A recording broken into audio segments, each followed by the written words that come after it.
warahmatullahi wabarakatuh. Waalaikumsalam warahmatullahi wabarakatuh. Selamat pagi, terima kasih Ibu dan istri sudah hadir pada sesi konseling hari ini. Nah, sebelumnya perkenalkan saya Adis Kamilani yang akan mendampingi proses konseling keluarga hari ini. Ya.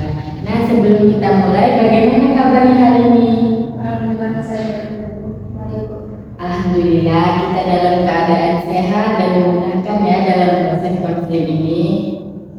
Ya, jadi sebelum masuk ke pembahasannya, saya akan menjelaskan sedikit mengenai proses konseling pada hari ini. Jadi, istri dan ibu dalam sesi konseling ini kita akan bersama-sama membicarakan masalah yang sedang ibu dan istri alami. Nah, di sini tidak ada yang disalahkan ataupun dihakimi dalam sesi konseling ini ya. Saya berharap ibu dan istri bisa berbicara dengan jujur dan terbuka. Dan kita saling mendengarkan. Nah, semua yang istri, ibu, dan saya bicarakan pada konseling ini itu akan dirahasiakan untuk kepentingan konseling saja.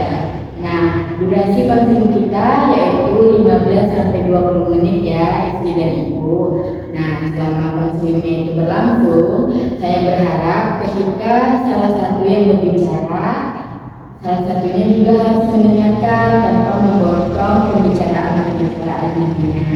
Nah, apakah ibu dan istri bersedia untuk konseling pada hari ini? Iya, saya bersedia.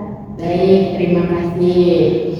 Nah, baik Ibu, mungkin Ibu Nesa bisa menceritakan terlebih dahulu apa yang membuat Ibu dan istri itu hadir pada konseling hari ini.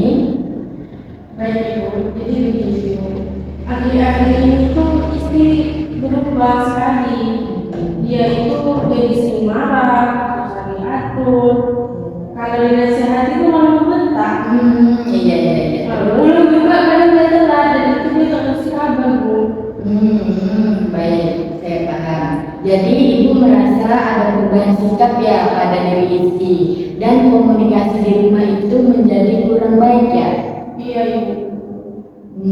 Kalau dari istri sendiri, bagaimana perasaan istri mendengarkan yang disampaikan Ibu? Saya capek Bu. Dan saya pulang selalu dimarahin aja. Saya salah lakukan selalu salah ingatnya saya. Oh, jadi istri selalu sering merasa dimarahi ya, disalahkan ya sama ibunya. Iya Bu. Selain marah pun saya suka dibandingin sama sepupu saya. Katanya saya pemalas lah, saya nggak bisa ini lah.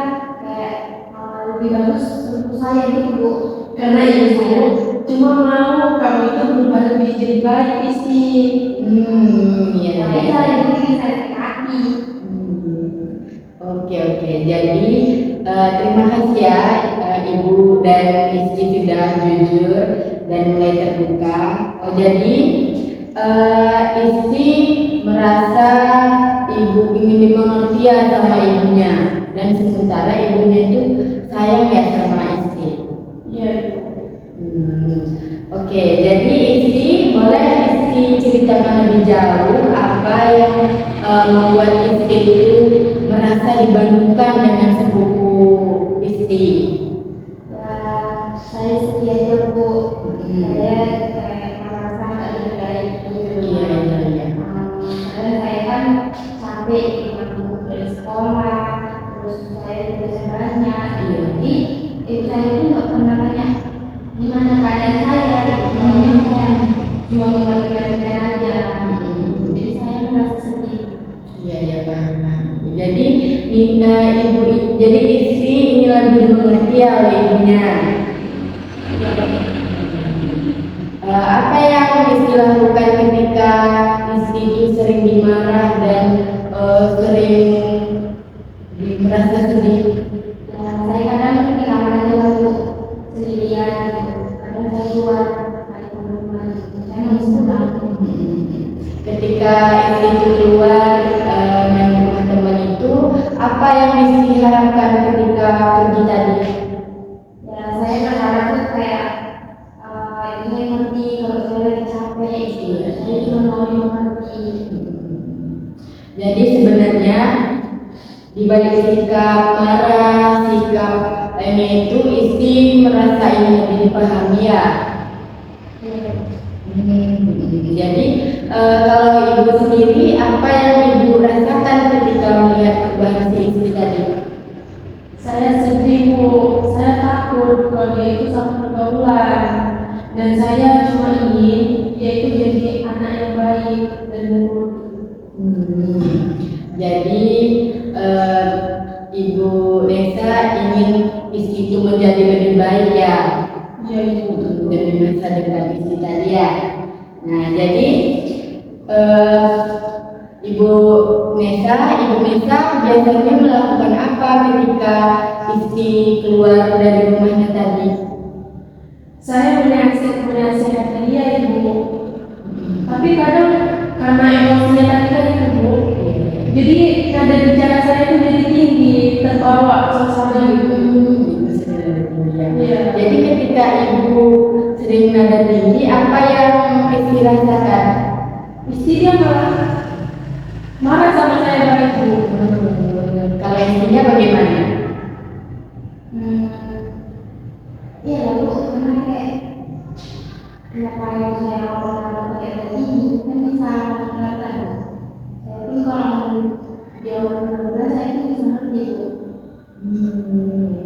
Jadi ketika ibu nada tinggi tadi, istri melakukan apa kecuali itu?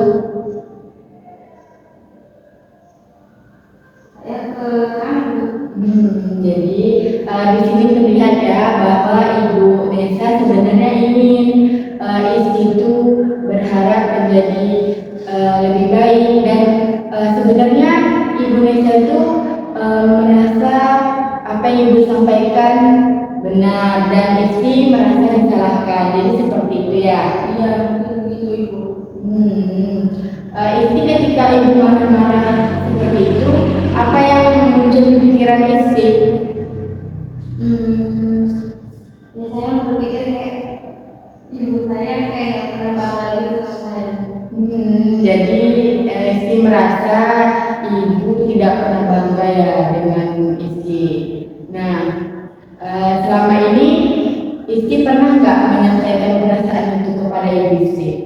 Belum pernah sih Bu. Apa yang membuat istri itu belum pernah menyampaikan? Ya karena saya takut ibu saya marah-marahin saya Bu. Belum pernah dia marah. Seperti itu ya. Nah, baik. Jadi ibu sendiri bagaimana perasaan ibu mendengar bahwa istri selama ini merasa ibu itu tidak bangga kepadanya? Sebenarnya ibu bangga sama istri, cuma mungkin ibu terlalu fokus sama kekurangan si istri. Baik. Oke, ibu sudah mulai menyadari hal tersebut. Nah, ibu di dalam hal keluarga, rasa sayang itu bisa disampaikan dengan cara yang berbeda. Ada yang menunjukkannya dengan perhatian, dengan menasehati, tapi di sisi lain hubungan terkadang bisa menjadi renggang. Nah, gimana Nisa? Nisa istri? Istri komentarnya saya dengar. Ya. Nah, sekarang jadi ibu berharap istri itu bisa bercerita. Nah, dan Bu Nesa bisa mendengarkan terlebih dahulu tanpa langsung menghakimi. Baik Ibu. Nah, Ibu bagaimana tentang hal itu tadi? Mungkin selama ini ibu terlalu cepat memberi nasihat tanpa mendengarkan istri bagaimana. Seperti itu ya. Nah, mungkin selama ini ibu terlalu cepat memberi nasihat tanpa mendengarkan istri sampai selesai. Nah, jadi sebenarnya komunikasi yang baik itu bukan seperti itu ya Ibu. Nah, kita bisa mulai dari mendengarkan. Ketika seseorang merasa didengar, biasanya emosinya bisa menjadi lebih tenang. Oke, baik. Sekarang saya ingin mencoba membantu ibu dan istri untuk saling menyampaikan perasaannya ya. Nah, tapi ini kita sampaikan dengan lebih baik ya. kepada ibu apa yang istri mau dan tapi dengan bahasa yang lemah lembut. Aku tuh cuma mau tuh ibu dengar kata dulu sebelum marah-marah itu ingin ibu bicara. Oke, baik, istri sudah menyampaikan ya perasaannya. Nah, ibu bagaimana ibu mendengar perkataan dari istri tadi? Di sini istri ingin ibu lebih mendengarkan istri dan tidak bersuara. Nah, oke, betul. Sekarang ibu coba sampaikan harapan ibu kepada istri. Ibu cuma ingin kamu lebih terbuka sama ibu. Jadi kalau pulang terlambat dan sekarang ibu jangan minta ibu kalau ibu nasihati. Istri, apa yang kamu ingin dengar dari ibu? Ya, saya itu cuma sampai kalau ibu khawatir dengan saya. Bagus. Seperti sebenarnya kalian saling peduli. Hanya saja penyampaiannya saja yang kurang tepat ya. Nah, jadi dalam hubungan keluarga komunikasi yang baik sangat penting ya ibu dan istri, karena ketika kita dalam kondisi emosi yang tinggi, perkataan yang kasar ataupun yang kurang enak di hati itu sering bisa kita dengar. Nah, kadang orang tua ingin menyampaikan anaknya supaya menjadi lebih baik sehingga cara bicaranya saja yang berbeda. Nah, sementara istri merasa ditekan, tidak merasa dibanggakan, tidak percaya diri dan akhirnya memilih untuk menjauh. Iya bu, saya memang sering emosi kalau sama istri, susah karena diingatkan. Ya. Wajar Ibu Lesa merasa khawatir, tapi cara penyampaiannya Bu sangat mempengaruhi bagaimana pesan Ibu tadi bisa diterima oleh istri. Ya bu, saya cuma ingin saya lebih percaya dengan selalu kemana. Iya. Nah, istri bagaimana menurut istri apa yang paling dibutuhkan saat ini?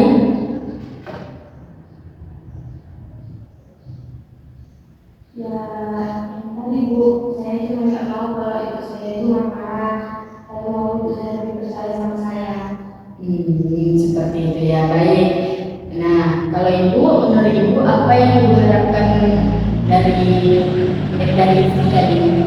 Saya ingin dia menjadi lebih terbuka dan lebih menghargai kalau saya sebagai penasehat. Seperti itu ya. Nah, oke, baik. Terima kasih ya ibu dan istri. Jadi sebenarnya kebutuhan dari ibu dan istri itu hanya tentang komunikasi dan saling memahami. Nah, itu sangat penting ya ibu dan istri. Nah, jadi seperti yang saya sampaikan tadi, ibu dan istri kita harus bisa saling menjaga komunikasi. Nah, saya mau menyarankan kepada ibu dan istri untuk melakukan beberapa hal ya, boleh ya. Nah, yang pertama, ibu dan istri itu harus saling bisa menasihati, saling bisa belajar. Nah, kita itu tidak harus sempurna ya. Nah, jadi hubungan keluarga itu bisa kedua belah pihak itu bisa baik ketika kita bisa memahami, kita bisa menasihati dengan baik satu sama lainnya. Nah, jadi bagaimana biasanya cara ibu menunjukkan kasih sayang kepada istri itu? Bagaimana biasanya Ibu Nesa? Saya kadang memasakkan makanan kesukaannya, terus dia belajar, dan saya khawatir kalau dia itu belum pulang, lagi nggak ada kabar. Iya. Oke, jadi seperti itu ya. Nah, jadi ya, itu bentuk perhatian dari ibu ya. Nah, istri apakah selama ini istri menyadari tentang perasaan dari ibu? Sebenarnya saya menyadari bu, cuma kadang saya kesal sekali ngomong seperti itu. Seperti itu ya. Nah, jadi sebenarnya ibu gimana Apakah ibu sadar apa yang disampaikan tadi? Ya, ibu saya sadar. Oke, baik. Rizky sudah bicara jujur dan ibu juga sudah mulai memahami bahwa nada bicara itu dapat mempengaruhi perasaan ya. Nah, jadi sekarang saya ingin memberikan beberapa saran lagi ya ibu, saran sederhana yang bisa ibu dan Rizky lakukan. Yang pertama, ketika ada masalah, usahakan berbicara saat kondisi yang sudah tenang ya. Dan yang kedua, ibu dan Rizky harus menghindari, maksudnya ibu harus menghindari membandingkan anak dengan orang lain karena setiap anak mempunyai kemampuan, mempunyai potensi, mempunyai kelebihannya masing-masing ya ibu. Nah, selanjutnya kita harus menggunakan kalimat yang lebih lembut, misalnya mengganti kalimat kamu selalu salah isi, itu bisa kita ubah menjadi ibu khawatir dengan kamu. Nah, istri juga perlu lebih terbuka kepada ibu ya, karena ketika berada di luar rumah ibu itu khawatir.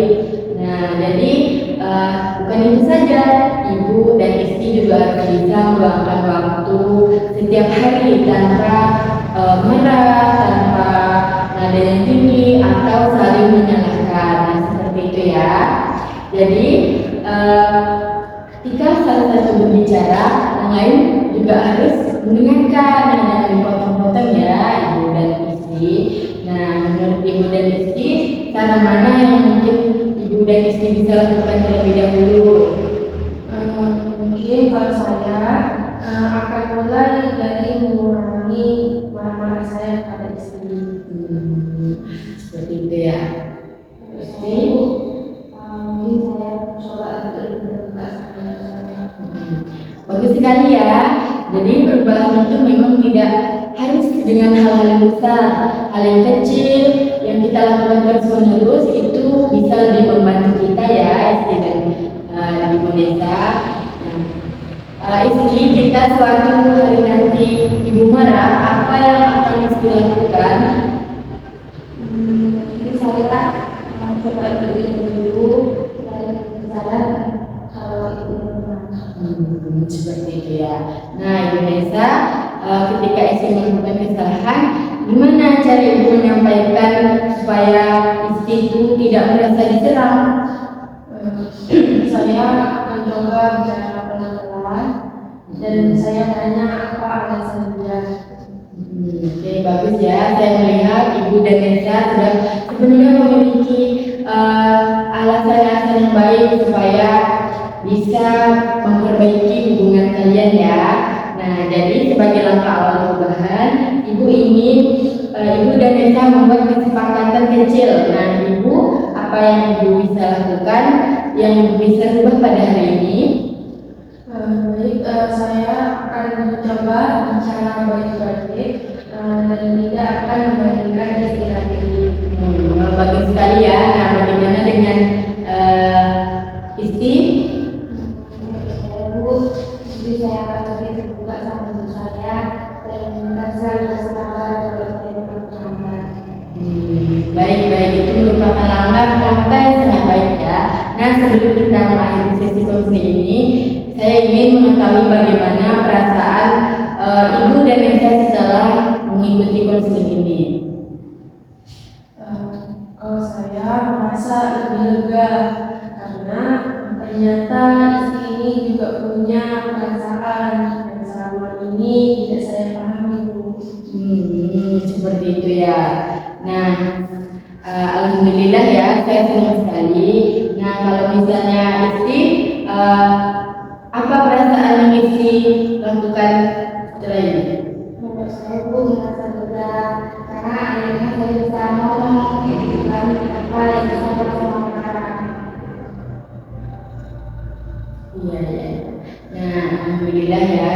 Nah, ibu dan istri, perubahan itu tidak terjadi satu hari, tidak terjadi juga di detik ini ataupun di jam ini. Tetapi kita harus mempunyai niat untuk saling mendengarkan, saling memperbaiki komunikasi, hubungan keluarga agar hubungan keluarga menjadi lebih baik. Nah, terima kasih ya ibu dan istri sudah terbuka selama proses konseling ini.